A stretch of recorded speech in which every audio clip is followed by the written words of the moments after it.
पवनी तालुक्यातील निसर्गरम्य चिचाड येथील शांतिवन बुद्धविहार येथे 27 आणि 28 फेब्रुवारी रोजी 12व्या वर्धापन दिनानिमित्त 2 दिवसीय धम्म मेळाव्याचे भव्य आयोजन करण्यात आले होते।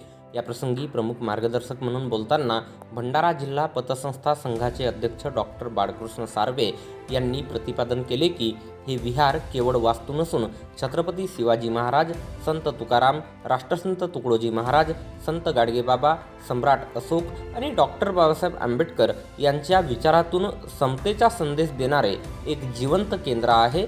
येथील बोलक्या भिंती आणि अशोक स्तंभ पाहून आपण भारावून गेल्याचे त्यांनी आवर्जून सांगितले।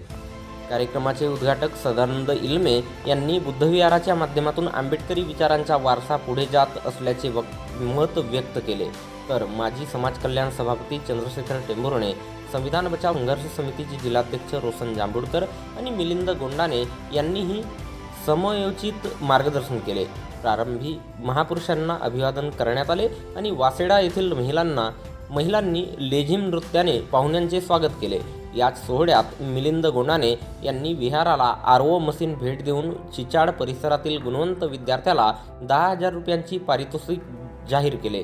याप्रसंगी शांतिवनचे संचालक जीवनबोधी बौद्ध अध्यक्ष धम्मरक्षित मेश्राम, सदानंद धारगावे, रामराव गाडेकर यांची प्रमुख उपस्थिती होती। विनयबोधी महाथेरो आणि भिक्खू संघाच्या उपस्थितीत महापवित्रण पाठ आणि धम्मदेशना देण्यात आली।